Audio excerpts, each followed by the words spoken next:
Hey guys, this is Jesper from YACSS. We just launched the update to the AI image generator, and that is the Exif data. So if you look over here to the left side, you can see that there is a new menu item here called Exif data. And if you click this guy here, you can see this table where you can add configurations for Exif data and geotagging for your images. And let me show you how this works. So you click Add New, and you fill out all of these fields here. Let's just fill out these fields, and you click Create. And then you have created a configuration with all of the Exif data and geotagging information that you can then apply to the AI image generator. Because you can see here in the AI image generator, you can now choose to include Exif data. And if you select this guy here, over here to the right, you can select now the Exif configuration. But anyway, let me show you in details how this guy works. So you click Add New, and we give it a configuration name, and I always give it the name of the company. Jespernissenseo, I will use myself as example, and I click Fetch Info from Google.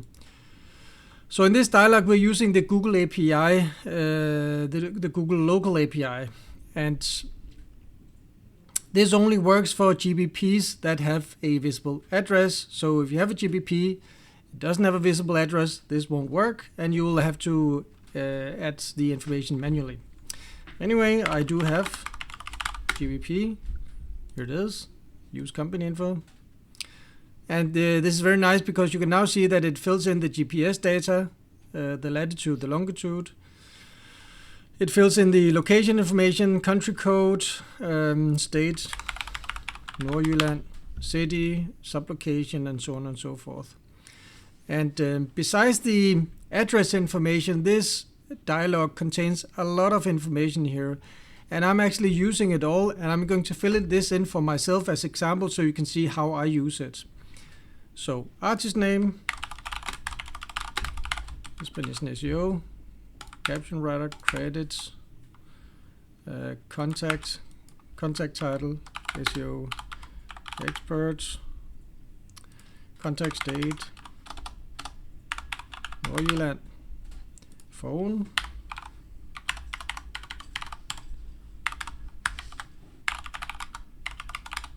my email, and then we have a field with URL. What was URL? I normally always select the home page as the URL here, and in the contacts like this. And I think that that's it for the address fields. I think that the source is also URL. I'm not sure, but I think so. Anyway, so then we have a bunch of fields where you can input keywords. So that's the object name, the headline, copyright caption, special instructions, and categories, supplemental categories, and enter keywords. And let me explain what I do. So I always put something here in the fields because this will be a template for all of my images that I'm doing image SEO in. And in the case of myself, I would do like this, link building courses. Just put that everywhere. Because in this case, when I click Create and just click Open again, link building courses will be included in all of the images. Yeah, so let me close this and let me go to the AI image generator and let me show you how you actually apply this. So the AI image generator, if you haven't started using this guy, this is a standalone tool in YACSS that generates AI images. And we implemented support for the, what's it called? Replicate. So Replicate is what we implemented support for, and that's what allows me to do it. Here it is. Because of the Replicate API, it allows me to select between all of these models here. You can see it says Replicate, and then Google Imagen, Black Forest, stability, recraft, and so on and so forth.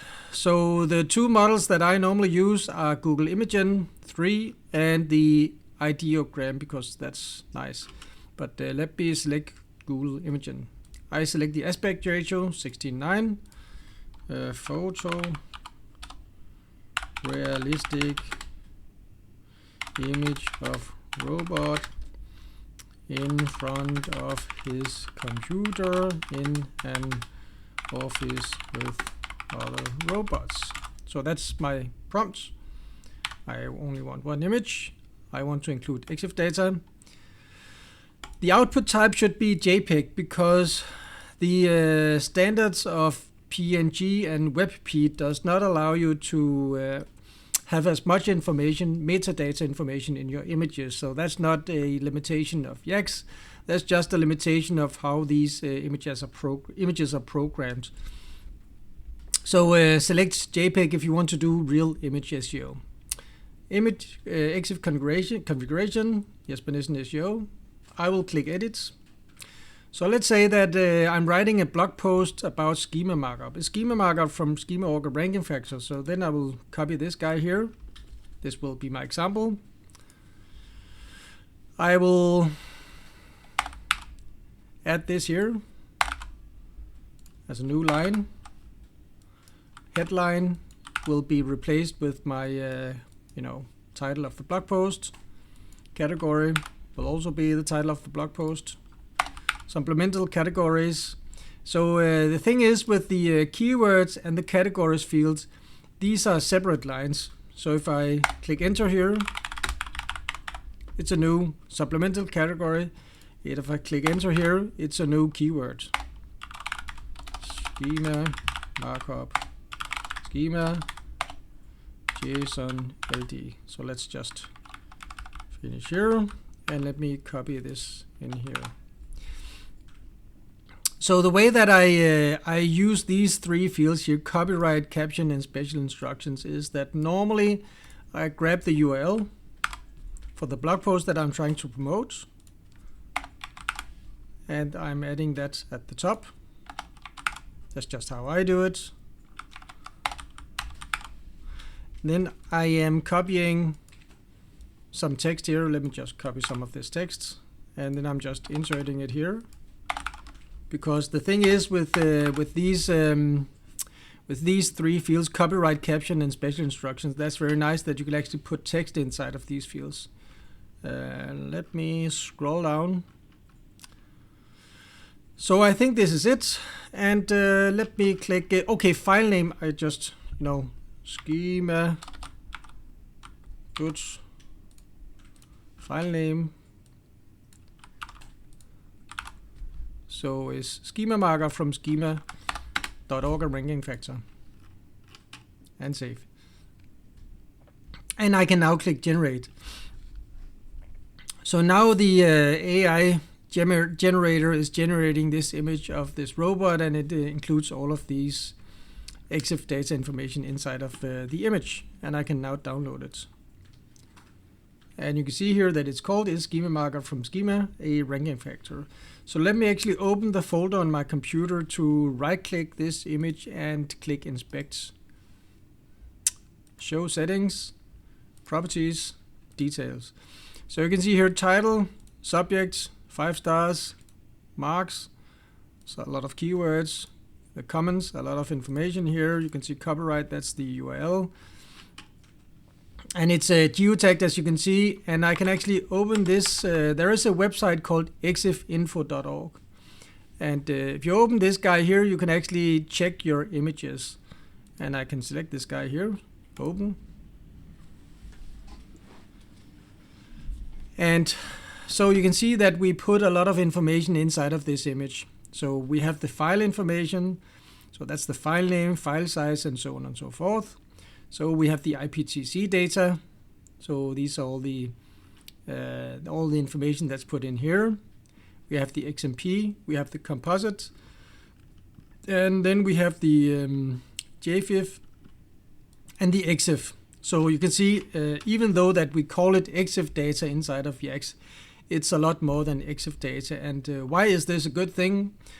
It's a good thing if you're doing local SEO and you're using these images to upload to your Google Photos or your Google Business profile. Because due to legal demands, Google is not deleting. I think it's the IPTC data that they're not deleting, and they are reading all of this. So, I mean, the images are geotagged, they are reading all of this, and some of it is actually saved. I think that some of these fields are deleted when you're uploading to Google Business Profile, and also to YouTube if you're using it as a thumbnail. But yeah, so this is obviously very nice, and we are going to use this for all of our blog posts because it's just easy and fast. And I used to use this application called GeoSetter. And the good thing about GeoSetter is that it does this. The bad thing that it's a Windows application, so that I need to open GeoSetter all of the time to do this. And because this is YACSS, I open YACSS every day. This is just faster for me. And it's included in your YACSS subscription, so it's easy for you. So yeah, there you have it, guys. That was the new AI image geotagging, Exif data, keyword stuffing, update to YACSS. I hope you enjoyed it, and I will see you in the next one.